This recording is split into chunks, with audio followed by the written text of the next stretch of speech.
as most things in life, it is seemingly always better when trying something new to just be completely and utterly unprepared. That's my typical motto. Anyways, so I didn't plan anything. The sun went down. That's a fact.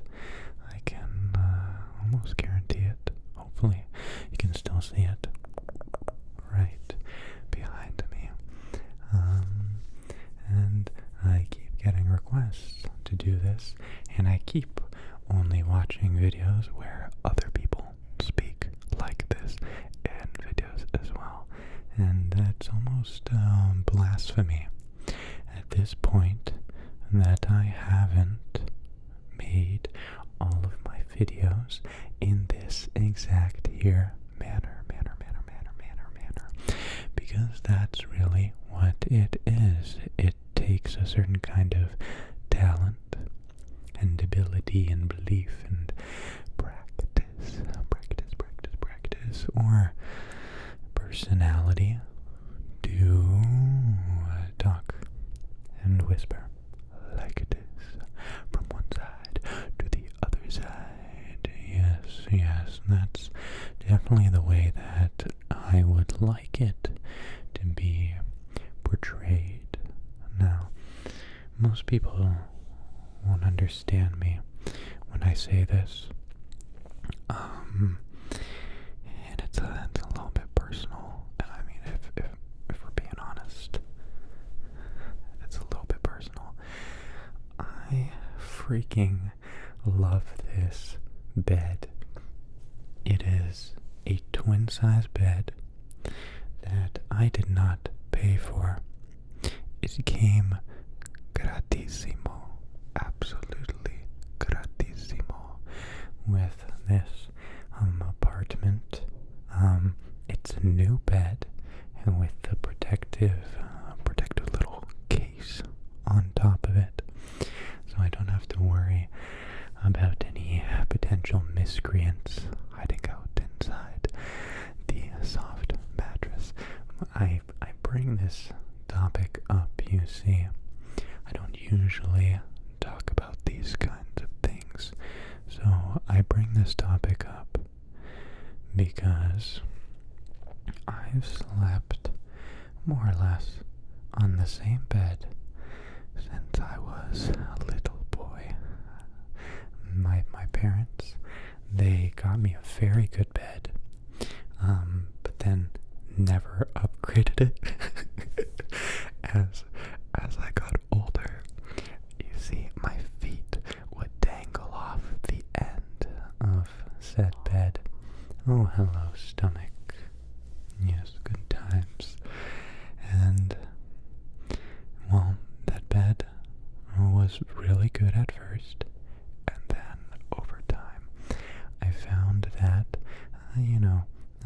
I created a dent in it just by being a very, very dense adult human being, and all the springs kind of got weaker, and slowly with time I noticed that it may not be a good bed anymore. But I didn't say anything. What kind of child tells their parents things like, hey, my bed too small, or it hurt my back? Especially when that child, that adult at that point, didn't know what he was missing out on. Because this here, I don't know the brand, I don't know the make, I don't even know if they want me on the bed, but I love this bed. No joke. Maybe it's the change of pace or differences recently, but I lie down on this bed and I poop, and it is just lights out immediately, I tell you. I don't even have to try. And I thought I was becoming an old person recently. because I'd find myself waking up in the middle of the night at the very least, once, usually twice. And I thought I was dying, to be completely honest. I thought I was at the last leg of my life. And it turns out, the bed was just bed, because I have been falling asleep and staying asleep. And this video has been sponsored by Yo Mom Mattresses, fantastic mattress. I've met her a few times. I think the mattresses are good. And I wanted to finish that on a positive note rather than a bad note. As most of the time I really don't appreciate stories with a bad ending. Some people may think it's artsy or poetic. I think it's just the opposite of lazy in a bad way. I think it takes a lot of time to make something different that shouldn't have been different. Give me my freaking happy story and let it end in a positive way, like the mattress that I sleep on recent nights, where I find myself lulled and coaxed. Don't know the definition of that word actually, but I've heard it used in this context. Coaxed to sleep on this here fine mattress, in which you can't see, so I don't know why I am talking about it so much. It's not a mattress that you want to see. There's some hair on it. That's another thing I've noticed with my hair getting longer. I understand that it's normal, but I don't understand why, when I have short to even medium-sized hair, I don't find a single strand anywhere. That was my stomach for the viewers at home and the viewers here somewhere. I seem to find my hair everywhere now. It's everywhere. There's even, I can't see it now, but there were white hairs on the shirt. I haven't hugged a dog in a long time. Definitely not a white dog. So I don't know how it got there. I really hope it's not my white hairs. But I just find them everywhere now. And I've gotten to the point where it's happening so much so that I've conditioned myself to believe that it's actually a good thing. So it's like finding little presents here and there. You know, there's only so many times that you can find some hair in your food that is, of course, yours, before it drives you absolutely and completely insane. And so I've garnered this new technique of everything is gonna be okay. That is a good thing, no matter what happens, whether that be the hair in my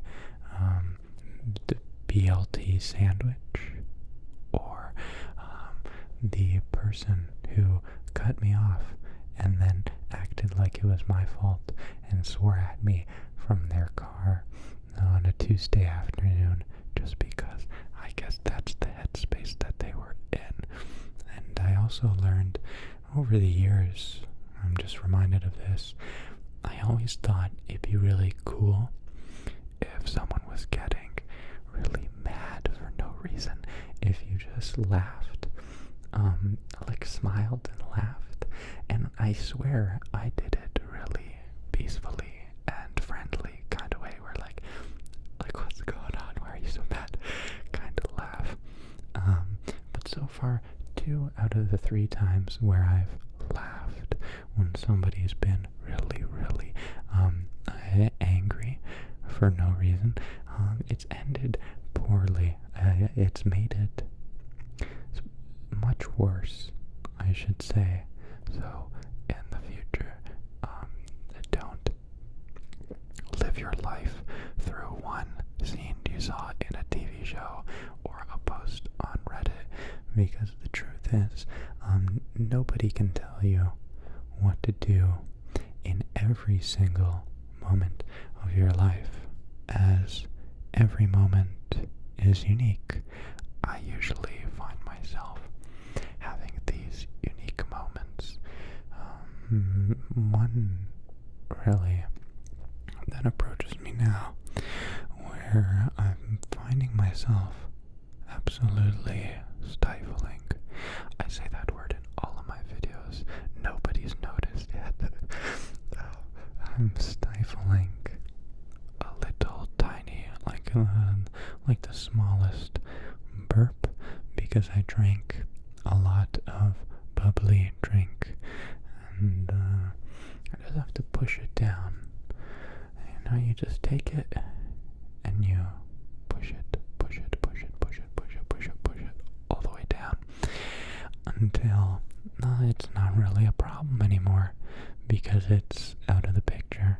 And that is how you should approach every problem in your life if you wish to live a very, very negative and unfulfilled life. How funny would it be if I just let out the fattest burp in the history of ASMR? Just burp in the name of being a positive and open human being. I'll withhold for now, so you don't have to worry, and it's not one of those things where I'm pretending to hold back and then it's actually gonna happen. No, I mean, I'm not going to do it.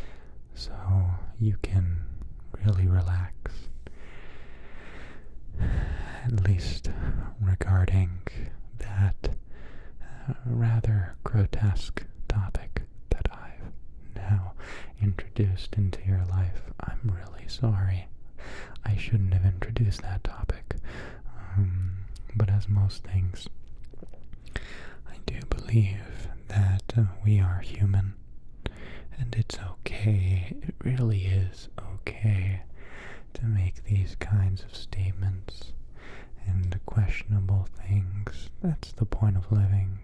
Nobody's pretended. Actually, a lot of people have pretended like they understand everything, but nobody really understands it. So make those mistakes, or don't. Mistakes are awful. Yeah, I really don't like mistakes. Mistakes are not a good thing. I'm trying to think of a mistake in which was really positive, and I highly recommend other people try. None unfortunately come to mind. I think, I changed my mind. There's not a single mistake in this world that I'd like to repeat. So, yeah. Moral of the story: don't listen to everything, but don't necessarily believe. I don't like the word believe. Don't necessarily absorb everything that you're told. You know, you can pick and choose and then add and subtract things from one another, but really you shouldn't just read and hear everything and believe it's true. More so, here's the word, more so let those things motivate you, and in not like a cheesy kind of way where, oh, this is so motivating, I might just go do some gymnastics or some CrossFit, but in a way where it's molding your life, it's motivating it, like when you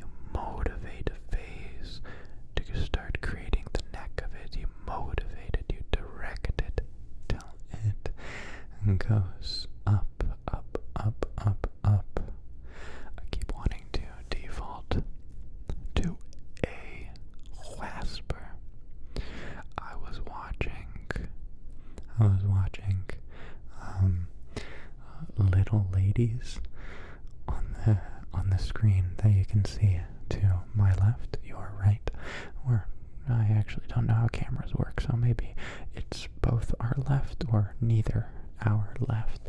I won't try to question it too much anymore. I don't know why it encouraged me to just shuffle all my equipment around and try to record this random video, because no part of the movie is it a motivational mix for ASMR, and I'm only like 20 minutes in. Good stuff, good stuff, good stuff, good stuff, good stuff, good stuff, good stuff. Hey, has anybody told you about the crocodile and the rabbit? No? Well, it's a good thing, because me neither. I have no idea what those two things are. Actually, I had a pet bunny when I was a little boy. And once again, another thing that has crossed over from my childhood to my adulthood, because I got that bunny, my family did, when I was, let me think about this one a little bit. Yes, it's good to ponder, but not focus too much on the way that you're talking and forget that you're supposed to be thinking about when you got your bunny. I was whatever age you are when you're in the 5th grade. I don't I had a bunny for a very, very long time, and he died of old age. Literally, just very fit, very healthy. Slowly he would hippity-hoppity less, and then he just went to sleep and didn't wake up. And I really say this in a super positive way, because we spoiled him so much. And I don't mean with food or with treats or anything like that. I mean, he had an outdoor enclosure, and we, like, everybody would pet him and play with him every day. He was most legitimately a member of our family. And deep within my cabeza, I'm really happy and proud of him. And yeah, I just like to think about him once in a while, because he never bit us. He loved to play hide and seek, whereas we would go to school and he would escape his bed, and then I would cry looking for him because I was worried that he was hurt or lost or hungry or something. And yeah, he was really, really good at hide and seek, incredibly so, but is just really, really good at escaping. He was an escape artist, you see. Not many animals are great escape artists, but I know for a fact that he was the best escape artist. I almost forgot what gender he was, though. It's weird. It's not something you think about when you own a bunny, but we called him Bugs, so he was definitely dude. He was most definitely a dude like Bunny, and I don't think anyone should question the name that's decided for the bunny by your older brother, because as we all know, older brothers know everything, and whatever they tell you, you should believe, and you should mimic, you know. So when your brother tells you that looking at the sun gives your eyes vitamin D, you should believe it. And then the next day in school, you should tell your friends about it, so that you can seem really cool, like you know a lot of cool things, and then they'll question it, and in fact they'll say you're wrong, because your brother did lie to you, lie to you. And at the time, you felt cheated,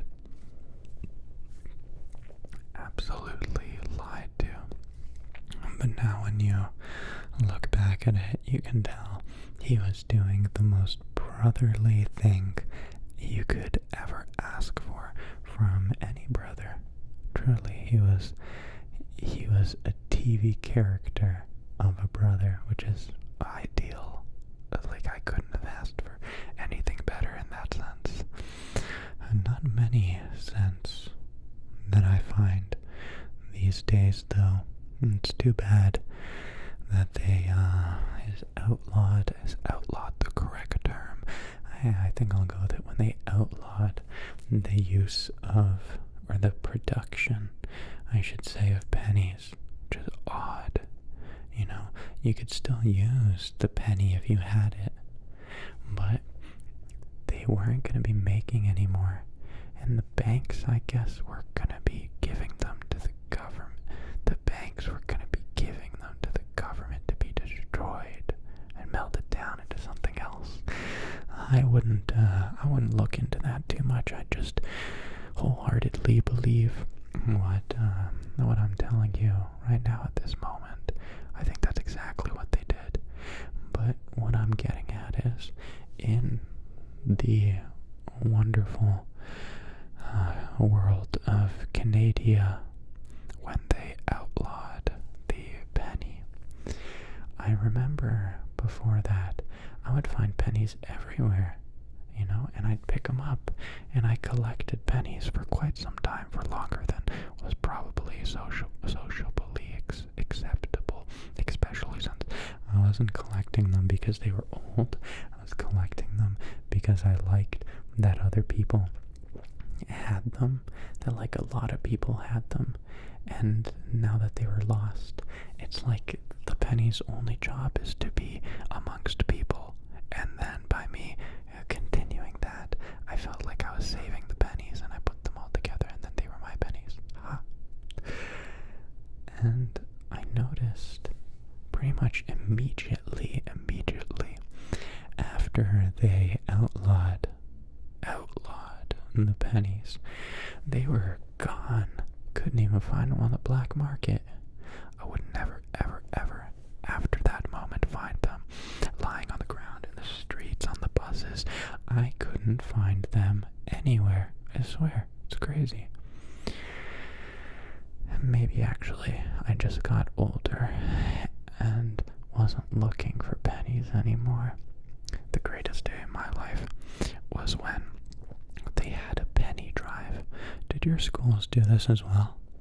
I don't know if every school did this or what, but we'd have penny drives where everybody would bring in their pennies, and we'd have like jugs, like 15-liter jugs. That's a cubic liters of 7 for you Americans. Good joke, man. Good joke. Thanks. Appreciate it.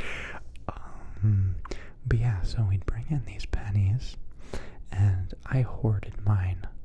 Absolutely hoarded them for years and years and years. I wouldn't give them away for anything. I don't even think my family knew that I was collecting pennies until the day that there was a penny drive in the 7th grade. And man, did I come absolutely loaded. The kids in my class thought I was a millionaire, because you see, what a lot of people did is they got their parents, or I guess the parents did out of guilt without even the kid asking, but the parents probably would exchange money at the bank for pennies for these drives, which is the exact opposite of the point of the drive. Anyway, that's what the parents would do. So I guess they all thought my parents were loaded, and they just felt bad for me and wanted me to look cool. So they got all these pennies for me, but really it was just me collecting over the years. And it was just it was a monumental moment in my life when I gave those pennies up. I hope they really went to a good home, but just like we spoke of it before, and like I guarantee, they definitely melted those suckers down and used them to make this bed frame, in which holds my very, very, very, very mattress that you can now purchase on my website, www.https://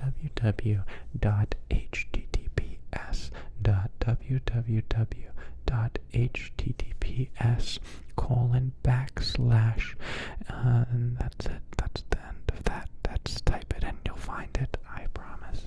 I could have been more creative there. Okay, fine. You're right. I could have thought of something fun there. Like, PJ's luxurious mattress store. And it's just my one mattress.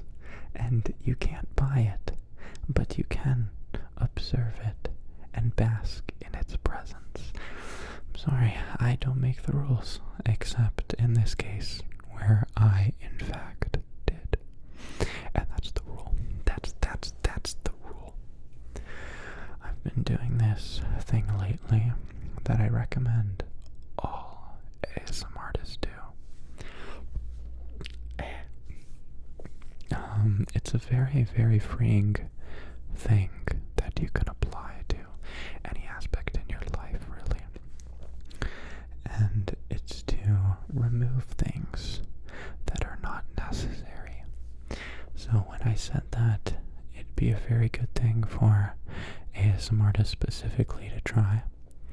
What I was talking about was removing your monitor from your camera, and whether that be flipping it away or removing the actual monitor, which is what I had to do. It was very fun to do it. It was very liberating, because you now have less distractions. You know, you want to take away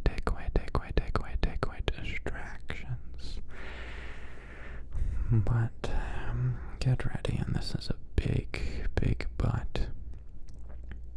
Then you have absolutely no freaking idea how long you have been recording for. And in this world of ASMR, you can get lost real fast, incredibly so, where you lose track of time and forget what it even was that you were doing. And oftentimes stare off into the distance, and where there's nothing there, and just rambling away about nothingness, about sweet nothingnesses. And I don't know, it's really nice not having a monitor.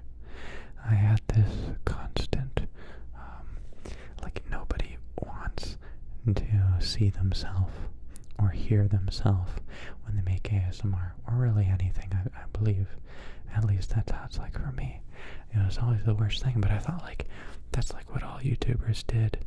They had the little monitor beside, and then you'd know like, is it still recording? Are we still good? But I like this a lot better. It's like a gamble. It's like you don't know, like, did I press record? Did my camera turn off? And there's no way of knowing. And I haven't mentioned this too much. I usually just find myself repeating the same things over and over, which is okay. But this is something completely different.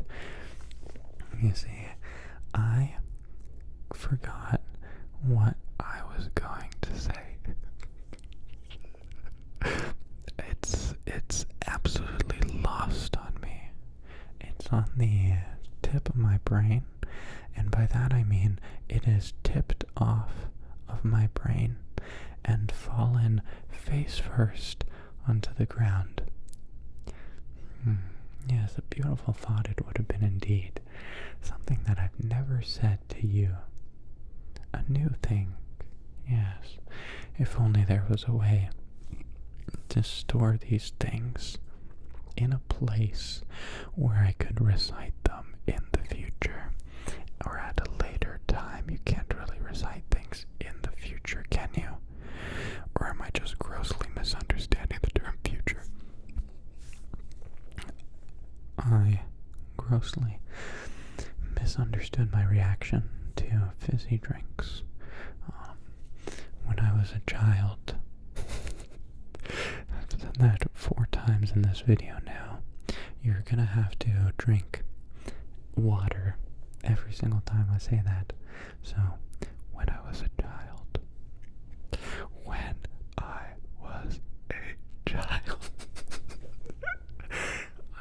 I forgot. Look at me in the eyes. Not too deep though. That makes me really uncomfortable. Thank you for recognizing that and respecting it. But I forgot.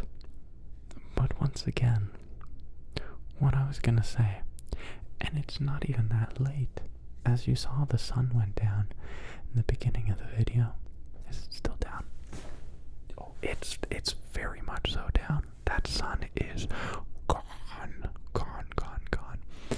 So yeah, the sun went down, and I forgot what I was saying twice. Have you ever done that before, back to back? Especially when it's not very late, and when you as a human being do not want or ever do drink or do illicit substances. I take no medications, not even an Advil. I drink no coffee. This is a huge flex on all you gangsters who drink coffee. I do no drugs because they make me feel different, and I already feel different and uncomfortable, and drugs just make me feel more different and more uncomfortable and more disconnected. And I don't drink either because I have a very, very delicate tummy. And there's only one thing I hate in this universe more than Obenstrubenviren. And it is yakking. When I do that, I cry furiously, and I don't cry a lot. I know some of you may think I'm a very soft boy, but the truth is, I was raised by the manliest of European men. Man, it was one dude, my father, who raised me, and I was taught to push that down. You know, we're going back to the beginning of pushing it down, and so I never really teared up, never. But when I'm evacuating from the wrong end of my body, oh boy, am I also letting my tear ducts go bananas. I will let my tear ducts release everything imaginable when I'm doing said negative thing that I don't like to do, and which I don't even like to talk about. Yes, so we talked about my bed, we talked about Sherlock Holmes. Oh no, we didn't talk about Sherlock Holmes. Let's talk about Sherlock. I'm kidding. Sherlock Holmes, where are you? Where are you? Thank you so much for watching this video. Hopefully